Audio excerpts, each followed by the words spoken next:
여러분 안녕하세요. 별쌤입니다. 제가 요새 영상이 조금 뜸했죠? 제가 정신이 좀 없었어요. 자, 오늘은 토익 파트 6 공부하는 방법을 가지고 왔습니다. 정말 많은 분들한테 이런 얘기를 들어요. 쌤, 파트 6는 도대체 어떻게 공부하는지를 모르겠어요. 이런 얘기. 그래서 제가 그럼 그동안 어떻게 했어요? 라고 물어보면 다 하는 얘기가 똑같은데 틀린 문제 있으면은 답지 보면서 이해하려고 노력했고, 그리고 한번 해석해보고 지나갔습니다.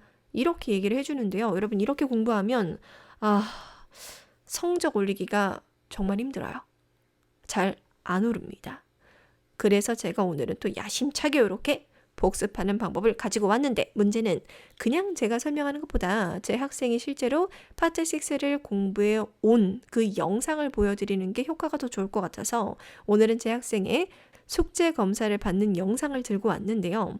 저는 수업을 한번 나가면 학생분들한테 오늘 수업 시간에 했던 내용, 그리고 제가 숙제로 내준 내용, 그 안에서, 그 범위 내에서는 모르는 단어가 있으면 안 되고 해석 못하는 문장이 있으면 안 된다. 그러니 어설프게라도 그냥 이런 뉘앙스의 단어 아닌가? 이런 느낌이었던 것 같은데 그런 단어 무조건 다 정리를 해서 외워오도록 하고 영어 문장을 아주 정확하게 해석하려고 노력을 해서 가지고 와라 라고 해서 저는 수업 시작하자마자 일단 그거부터 검사를 먼저 해요.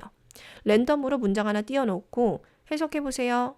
뭐 지문 띄워놓고 뭐 파트 5든 6든 7든 상관없어요. 뭐 3, 4도 마찬가지고 그냥 띄워놓고 나서 해석해보세요. 이렇게 그냥 랜덤으로 시킵니다. 그래서 학생분들이 그걸 준비하기 위해서 공부를 정말 열심히 해오시는데 이번에 이 학생이 숙제를 너무 잘해온 거예요. 그래서 수업을 하다가 이거 우리 녹화 한 번만 합시다. 다른 분들한테 공부 이렇게 해오면 됩니다라고 하는 그런 아주 좋은 본보기가 될 것 같으니까 한번 녹화 한번 해요 라고 부탁을 해서 제가 준비를 해온 영상입니다. 그럼 여러분 집중해서 한번 이 학생이 얼마나 복습을 꼼꼼하게 잘해왔는지 같이 보도록 할게요. 가볼까요? 출발! 들렸죠? 녹화한다고. 그냥 이거 네. 딱 해석하는 것만 딱 녹화하고 녹화를 중지를 시키도록 할게요. 그래서 나중에 올릴 때는 미니 얼굴 하나도 안 나오니까 걱정하지도 마. 네.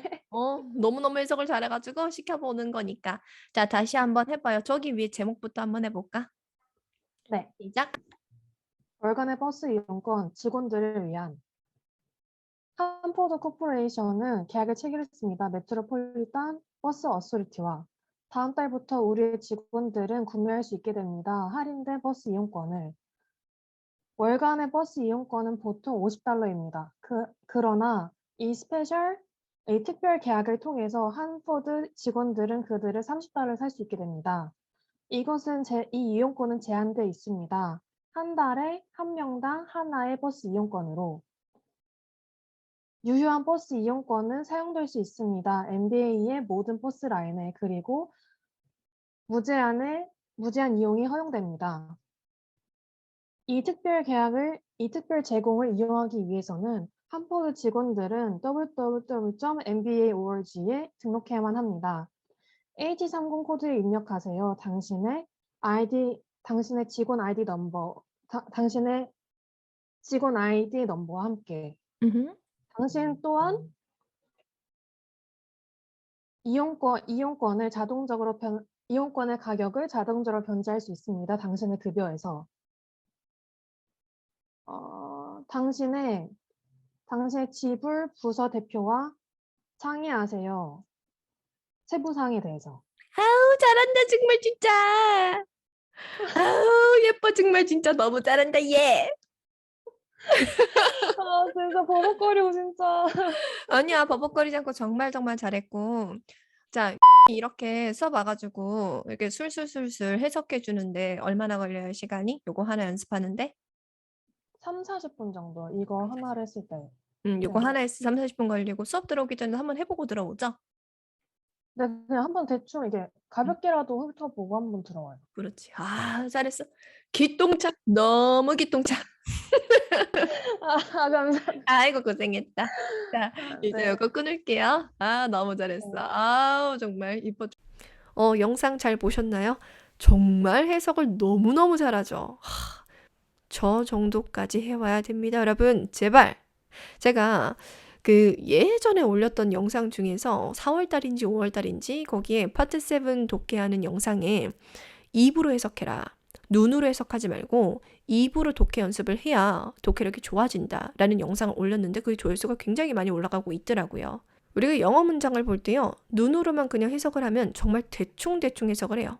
훌렁훌렁 넘기면서 대충 넘겨 짚으면서 해석하는데 본인은 해석을 좀 잘한다고 생각하는 경우가 굉장히 많더라고요. 그래서 여러분 제발 입을 열고 하는데요. 자, 지금 영상에 나왔던 학생은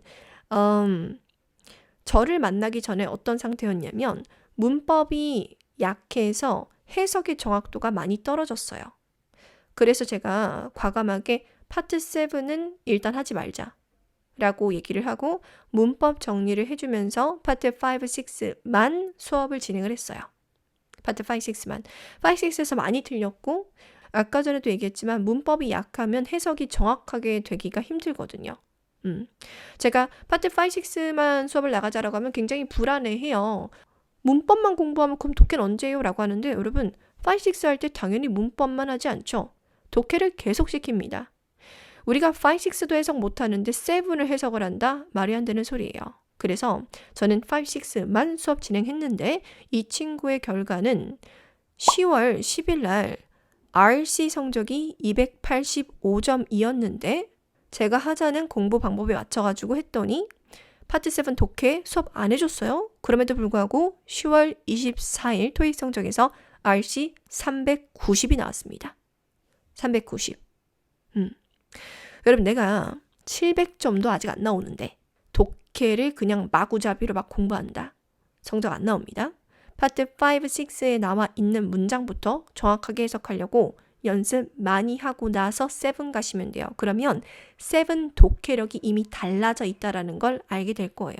제가 이 학생도 파트 5, 6 수업 나가기 전에 뭐라고 했냐면 제가 독해 수업 안 해준다고 걱정하지 마세요.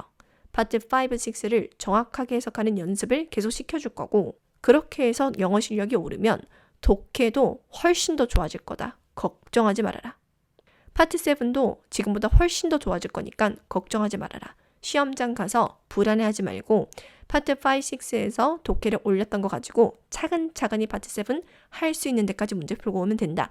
이렇게 얘기했거든요. 그랬더니 결과가 390이 나온 겁니다. 자, 그럼 지금부터 공부하는 방법 꼼꼼하게 보도록 할게요. 자, 지금 화면에 보듯이 여러분들은 문제를 풀고 채점을 했을 거예요. 그 채점할 때 제발 좀 동그라미 좀 하지 맙시다. 맞은 문제가 중요한가요? 안 중요해요. 틀린 문제만 중요합니다. 그래서 틀린 문제만 표시를 좀 했으면 좋겠고요.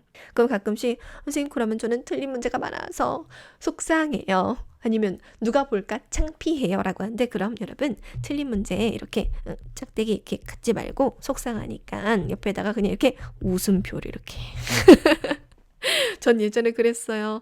전 예전에 찍찍 긋는 게 너무 틀린 게 많으니까 부끄러운 거예요. 누가 이렇게 슥 지나가면서 보면서 야 제발아 제발 이럴까 봐. 그래서 저는 스마일을 그렸는데 내 문제집은 그렇게 웃고 있다? 틀린 게 많아.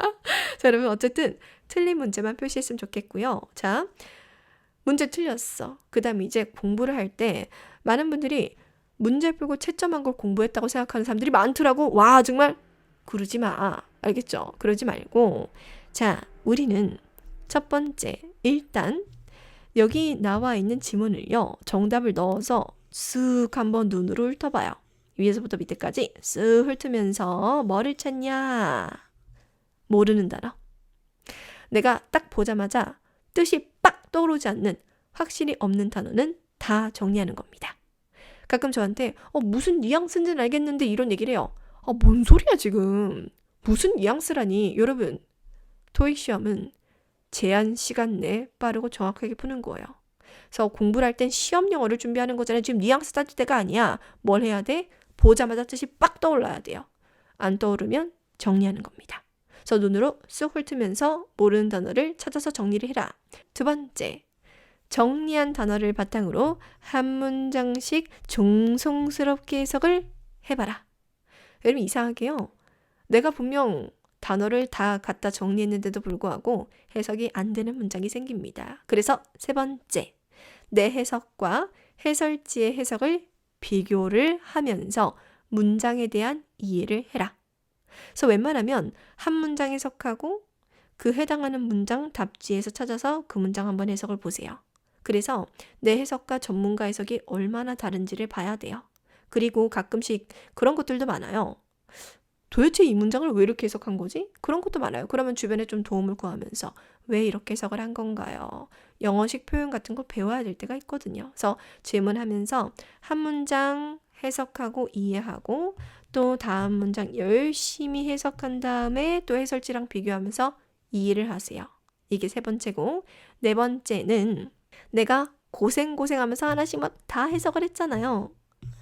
그럼 그 다음 네 번째로 해야 되는 게 다시 한번 지문 전체를 해석을 하면서 글의 흐름을 파악하세요. 우리 아까 전에 해석한 거는 한 문장씩 끊어가지고 어떻게든 이해하려고 노력을 한 거지 내가 정말 이 지문 흐름을 파악한 건 아니거든요. 그래서 다시 한번 쭉 해석을 해가면서 전체 글에 대한 흐름을 파악하세요. 자, 그럼 우리는 내용이 이제 머릿속에 잡혔습니다. 그럼 그 다음으로 해야 될 건 뭐냐? 그 다음으로 드디어 이 문제로 가세요. 문제 하나하나 각 문제별 정답의 이유를 분석을 하는 거예요. 자, 135번은 왜 C번이 정답인지, 137번은 내가 D번을 골랐는데 왜 D번을 골랐었고, D번을 고르면 안 되는 이유는 뭐고, 사실 정답은 왜 이게 정답인지 다 따지는 거예요. 해설지를 먼저 보려고 하지 말고 혼자서 일단 고민을 많이 해보고 왜 그럴까? 뭐가 정답일까? 고민하고 나서 그 다음에 해설지를 보면서 아, 이런 거였구나. 다시 한번 깨닫는 시간을 갖는 겁니다. 자, 그러면 지금까지 5번째였어요. 정답의 이유를 분석을 하라고. 그럼 6번째 아직 안 끝났어. 뭘 해야 되느냐? 자, 해석도 했고 글의 흐름도 파악을 했고 그리고 문제 분석도 했어. 그럼 마지막으로 다시 한번 전체를 다 정답 넣어서 해석하는데 마지막 해석할 때는 정확하고 꼼꼼하고 매끄럽게 해석할 수 있는지를 확인하세요. 아까 영상 보셨죠? 그 학생 정말 정확하고 꼼꼼하고 매끄럽지 않습니까? 그렇게 될 때까지 해야 돼요. 근데 이거는 여러분 어떤 학생들은 제가 지금 알려주는 이 1번에서 6번까지 이 과정을 하는데 어떤 학생은 뭐 30분이면 끝나기도 하고요. 어떤 학생은 10분에 끝나는 경우도 있고 누구는 1시간 또는 이 한 지문 공부하는데 3시간씩 걸리는 학생들도 있어요. 그래서 저한테 하는 말이 선생님 저는요. 선생님이 하라는 대로 공부했는데 이거 다 하는데 3시간이 걸렸어요. 불안해요. 그렇게 해도 되나요? 이게 정말 하고 있는 거 맞나요? 이렇게 하면 성적 오르나요? 라고 물어보는데 여러분 그냥 단순하게 생각하세요. 그냥 그게 내 실력이에요. 받아들여야 돼요. 내가 이거를 3시간 걸려서 공부를 했어. 그럼 받아들이고 3시간 투자 정말 잘한 겁니다. 자, 불안해서 내가 3시간 걸려서 공부하는 게 불안해서 오늘 대충 보고 내일 대충 보면 계속 그 실력 가지고 시험장 가는 거예요. 대충 해석하는 그 실력 가지고. 근데 오늘 꼼꼼하게 3시간 투자해. 내일 꼼꼼하게 또 2시간 투자해. 그 다음날 또 2시간 투자해. 그 다음 주 넘어가가지고 1시간 되고 1시간이 30분 되고 줄어들거든요. 내가 꼼꼼하게 공부를 하면 그만큼 실력이 쌓여서 복습하는 시간이 줄어드는데 지금 당장의 불안함 때문에 대충 공부하느라 성적이 안 오르고 성적 안 오르니까 또 뭐가 잘못됐는지 계속 우울해하면서 악순환이 반복이 되는 거예요. 그러니까 제발 현실을 바라보세요. 3시간 걸리면 난 3시간 걸리는 실력을 가지고 있어. 공부 열심히 해야지. 뭐 자고 일어나면 갑자기 해석이 잘 돼? 그렇지 않거든요. 영어 문장을 해석한다는 게 만만치가 않아요. 여러분 저도 다 겪어봤으니까 할 수 있는 얘기예요. 근데 여러분 제가 확실하게 약속드릴 수 있는 건 이렇게 꼼꼼하게 시간 투자를 하잖아요. 그러면 이게 실력이 쌓여서 나중에 파트 7 독해 공부를 시작할 때 훨씬 마음이 한결 편안해지실 거예요. 파트 7은 훨씬 더 어렵죠. 왜? 더 긴 문장을 흐름을 파악을 하면서 이해를 하면서 정확하고 꼼꼼하게 해석을 해야지 좋은 점수가 나올 수 있기 때문에. 오늘 또 흥분했다. 화가 나는 일이 많아요. 제가 요새 자꾸 앵그리버드가 돼요. 설명하다 보면은 그간의 역사가 얼마나 길게 했습니까, 여러분. 제가 영상들에선 자주 얘기를 하지 않았었는데 영상 아예 얘기를 안 했나? 여러분 제가 그냥 토익 관심이 있어서 이렇게 영상 대충 만드는 사람이 아니고 저는 2016년 2월부터 토익 강의를 했던 사람입니다, 여러분. 믿으세요. 아주 아주 많은 사례들을 봤습니다. 믿고 따라 한번 가보세요. 자, 오늘 영상은 여기까지고요. 도움이 되셨으면 좋겠고, 제가 다음 영상 준비하고 있는 거는 이제 파트 3, 4 공부하는 방법에 대한 영상을 준비를 할 건데 그 영상 이미 찍어서 올렸었거든요. 근데 어떤 학생이 그거 보고 공부하려고 하니까 너무 시간 오래 걸리더라. 그래서 그렇게 안 했다 사실. 이렇게 얘기를 해서 성적이 안 나온 학생이 하나가 있고 다른 학생은 이제 제 학생 중에서 제가 저만 믿고 그냥 제가 하자는 대로 한번 해봐요. 라고 했더니 정말 한 달 만에 원래 처음에 제가 문제 풀어오려고 했을 때 막 다 틀리던 학생이 한 달 만에 거의 다 맞아오고 지금은 제가 지난주에 처음으로 기출문제집 있잖아요. 그 LC 테스트 1 기출문제집 한 세트를 풀게 시켰는데 성적이 굉장히 잘 나온 거예요. 그래서 어떤 식으로 잘 나왔는지 그것까지 전부 다 합쳐가지고 그 학생이 영상을 만들려고 합니다. 아무래도 저 혼자 떠드는 것보다는 우리 학생들의 실력이 정말 옳은 걸 가지고 와야겠어요. 그래야지 믿어주나 봐. 자, 오늘은 여기까지고요. 여러분 오늘도 존버하세요. 자, 오늘 수업 여기까지. 수업 끝. 안녕.